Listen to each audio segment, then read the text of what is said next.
मेरे पास में टाटा शेरा इलेक्ट्रिक। आज की वीडियो में बताऊंगा कि ये गाड़ी चलती कैसी है, रेंज कितनी निकाल के दे देती है। अगर आप इस गाड़ी को लेना चाहते हैं तो दो बैटरी के ऑप्शन यहाँ पे आप लोग को मिल जाते हैं, 63 किलोवाट का और एक 75 किलोवाट का। अगर आप 75 किलोवाट की बैटरी लेना चाहते हैं तो एडवेंचर वेरिएंट से आप लोग के आने स्टार्ट होंगे। जो बेस के दो वेरिएंट हैं उनसे आप लोग को इसकी 75 किलोवाट वाली बैटरी नहीं मिलेगी। और अगर आप टॉप एंड वेरिएंट लेना चाहते हैं तो वहाँ पे 63 किलोवाट की बैटरी नहीं मिलेगी। अगर आप एडवेंचर वेरिएंट के अंदर में 63 किलोवाट से 75 किलोवाट बैटरी का प्राइस डिफरेंस देखोगे तो 1,30,000 रुपये का पड़ जाता है। अगर आपकी लंबी रनिंग है तो मैं आप लोग को कहूँगा कि 1,30,000 रुपये आप एक्स्ट्रा स्पेंड करो और उसके बाद में गाड़ी का 75 किलोवाट वाला बैटरी पैक उठा लो। ARAI के अकॉर्डिंग ये गाड़ी रेंज क्लेम करती है लगभग 650 की, और जो ऑन पेपर पे मतलब ये चलती कितना है वो 500 किलोमीटर तक बड़ी आराम से चल जाती है। टॉप एंड वेरिएंट का प्राइस मैंने आप लोग को बता ही दिया कि ये 30 लाख रुपए कॉस्ट करता है। देखो इस गाड़ी के अंदर में लगी हुई है 75 किलोवाट आवर की बैटरी। इसकी जो रियर वाली मोटर है वो अलग पावर निकालती है, वो 209 PS की पावर निकालती है, और जो फ्रंट वाली मोटर है वो आपकी 140 PS की पावर निकालती है। अगर आप गाड़ी को ऑल व्हील ड्राइव के अंदर में लेते हैं 1,30,000 रुपए एक्स्ट्रा देने के बाद में।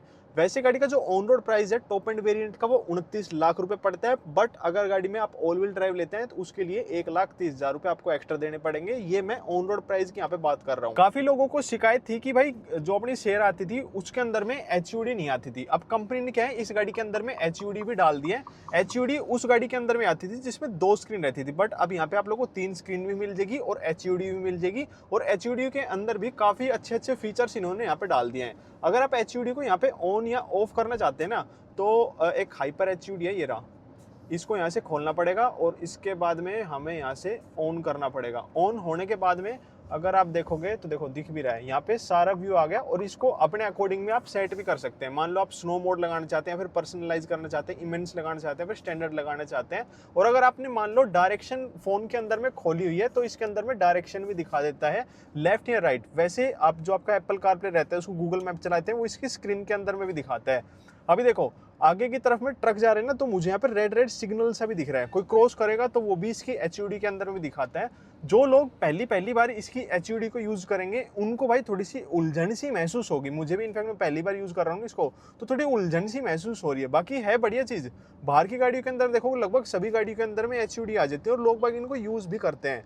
अभी नहीं देखा ब्लू सी लाइन भी मुझे चलती हुई दिख रही है, वो शायद अलाइन की यहाँ पे मुझे दिखा रहा है कि गाड़ी मेरी कहाँ पे अलाइन है। ये तो सारी HUD की बात है। बाकी स्क्रीन जो है धूप में पूरी गाड़ी चल रही है, ब्लैक थीम इनके अंदर में है, बट यहाँ पे मुझे कोई ऐसा फील नहीं हो रहा कि मुझे दिख नहीं रहा है या फिर ग्लेयर से आ रही है। और ये ब्लू पता है क्या, ये सारे जो ट्रक या गाड़ी चल रही है ना उनके ये ब्लू बन रहे हैं। अभी 3-4 ब्लू हो गए थे क्योंकि 3-4 ट्रक आ गए थे, तो वो ये चीज़ यहाँ पे दिखाता है।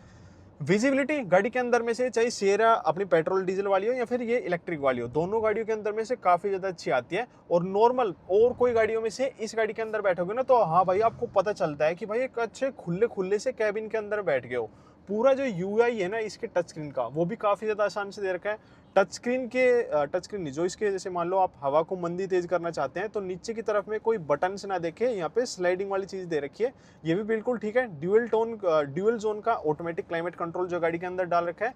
JBL ब्लैक इसके अंदर में स्पीकर्स मिल जाते हैं 12, जिनकी साउंड क्वालिटी भाई काफी ज्यादा अच्छी है। और फर्स्ट इन इंडिया एक ऐसा फीचर दे रखा है डोल्बी एटमॉस का। नॉर्मल सभी का मतलब आ जाता है डोल्बी एटमॉस, बट इसके अंदर में क्या है अगर आप अपने फोन को एप्पल कारप्ले से इसमें जोड़ देते हैं तो वहां पे भी डोल्बी एटमॉस काम करेगा। स्पीकर क्वालिटी नो डाउट काफी ज्यादा अच्छी है। इसकी जो एक्सटेंडेबल अंडर थाई सपोर्ट है, ड्राइव करते वक्त में इनको आगे कर लो, कहीं लॉन्ग ड्राइव पे जा रहे हो ना तो भाई बड़ा मजा सा आता है गाड़ी के अंदर में।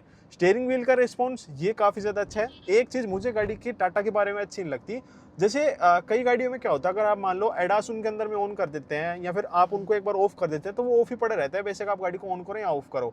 बट इसके अंदर में क्या है अगर आपने एक बार ऑफ कर दिया ना और फिर आपने गाड़ी को बंद करके दोबारा चलाई तो वो दोबारा ऐसे ऑन हो जाती है, तो बार बार वो हेडेक सा रहता है उसको ऑफ करने का। मुझे पर्सनली वो इतना पसंद नहीं आता।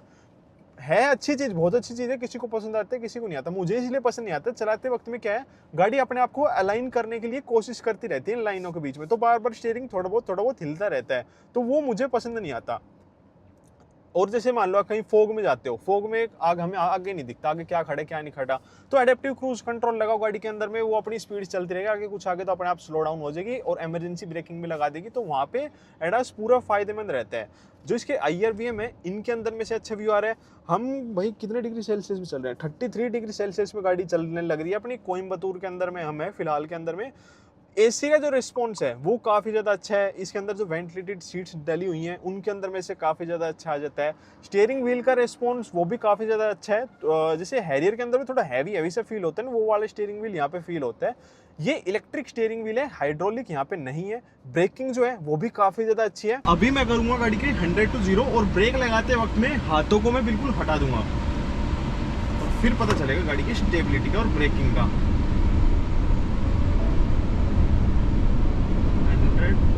और ये मैंने लगाया ब्रेक। स्टीयरिंग के ऊपर में हाथ भी नहीं लगाया और गाड़ी एकदम स्ट्रेट लाइन में रुकी है, शॉर्ट डिस्टेंस के अंदर में रुकी है। मजा आ गया भाई, मजा। वैसे अगर आप गाड़ी को नॉर्मली भी चलाते हैं ना तो गाड़ी के अंदर में स्टेबिलिटी काफी ज्यादा अच्छी है। मतलब भाई फील आती है, पूरा एक स्टेबल से रहता है इस गाड़ी में। गाड़ी के अंदर में फ्रीक्वेंसी डैम्पिंग सस्पेंशन मिल जाते हैं। देखो नाम अलग अलग है, FDD और FSD। जो सिएरा के अंदर में वो FSD है, जो सिएरा नॉर्मल पेट्रोल डीजल के अंदर में आते हैं वो FDD आते हैं। दोनों सेम चीज है बट जो इनके सप्लायर्स हैं वो अलग है, तो इतने टेक्निकल मत जाओ। है फ्रीक्वेंसी डैम्पिंग सस्पेंशन, जो मतलब गाड़ी को कहीं टाइल वाले रोड पे चलाते हैं या फिर टूटे फूटे रोड के अंदर में चलाते हैं तो भाई जो इस गाड़ी का सस्पेंशन है ना एक नंबर का है। बिल्कुल मजा आता है गाड़ी को चलाने में, मक्खन की तरह इनके ऊपर में से चलती चली जाती है। सस्पेंशन, ब्रेकिंग, हैंडलिंग सारी चीजें अच्छी हैं। और एक्सेलरेशन वगैरह तो यार भाई इलेक्ट्रिक गाड़ी है, मोटर दे रखी है, सीधा बटन दबाए एकदम से चल देगी और एकदम से भाग लेगी, तो उसमें है मजा। यहाँ नीचे की तरफ में मोड्स दे रखे हैं, जैसे आप इसका बूस्ट मोड देख रहे हैं ना, ये सिर्फ आप लोग को इसके ऑल व्हील ड्राइव के अंदर में मिलेगा। और बूस्ट मोड में जैसे गाड़ी को लगा देते हैं, जितना आपने पेडल टैप कर रखे है ना, बूस्ट मोड डालने के बाद में वो एकदम से भागती है। मतलब ऐसा फील होता है कि गाड़ी एकदम से लाइट सी होगी। और स्टीयरिंग व्हील में भी थोड़ा सा फील आता है कि हाँ भाई कुछ बदलाव इसके अंदर में किया गया है। बाकी यहाँ पे स्पोर्ट्स मोड दे रखा है और एक अपना इको मोड भी गाड़ी के अंदर दे रखा है। अगर हम रेंज की बात करें तो 90% चार्ज है, 345 किलोमीटर की रेंज दिखा रही है। जब मैंने गाड़ी को शुरुआत में लिया था तो ये गाड़ी 100% चार्ज थी और 499 किलोमीटर की ये रेंज दिखा रही थी। और ये पिछले ड्राइविंग बिहेवियर से दिखा रही थी जब गाड़ी को लोग इसको पेल के चला रहे थे। ये मीडिया कार है, लोग इनको पेलते हैं भाई, ढंग से नहीं चलाते, तो ये उसके अकॉर्डिंग में दिखा रही थी 500 किलोमीटर की रेंज। वैसे ARI के अकॉर्डिंग देखोगे तो लगभग 650 किलोमीटर के, और ऑन रोड के ऊपर में जो रेंज देखोगे इस गाड़ी की तो कंपनी बोल रही है कि 550 किलोमीटर चल जाएगी।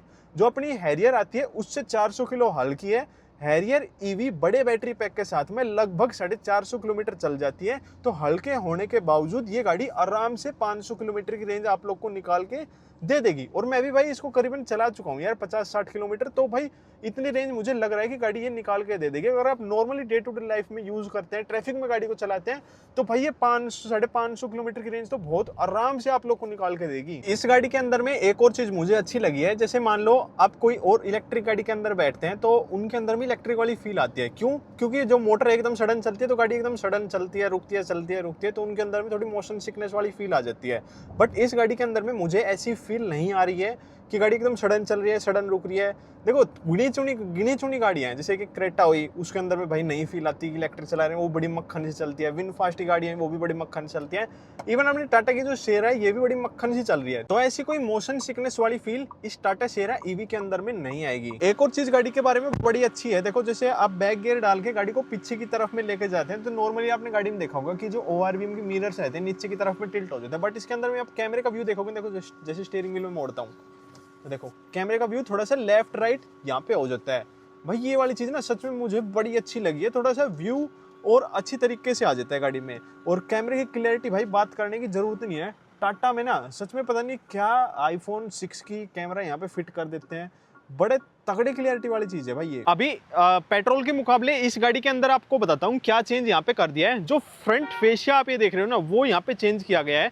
जो पेट्रोल डीजल होती है उनके अंदर में क्या होता है, यहाँ पे ग्रिल आ जाती है, बट इसके अंदर में यहाँ पे कोई भी ग्रिल नहीं दे रखी है, पूरा प्लेन सौदा यहाँ पे दिया गया है। और कैमरा की प्लेसमेंट यहाँ पे कर रखी है। और फ्रंट प्रोफाइल के अंदर में कोई भी चेंज नहीं है, वही ADAS 2+ इस गाड़ी के अंदर में आ जाता है। साइड प्रोफाइल के अंदर में सिर्फ जो इसके अलॉय व्हील्स हैं उनका यहाँ पे डिजाइन चेंज कर रखा है। 19 इंच का टायर दे रखे हैं, फ्रंट रियर दोनों डिस्क ब्रेक आप लोग को मिल जाते हैं। और बाकी साइड प्रोफाइल के अंदर में भी आप लोगों को कोई डिफरेंस नहीं मिलेगा, ना ही गाड़ी की बैक प्रोफाइल के अंदर में कोई भी डिफरेंस यहाँ पे दिया गया है।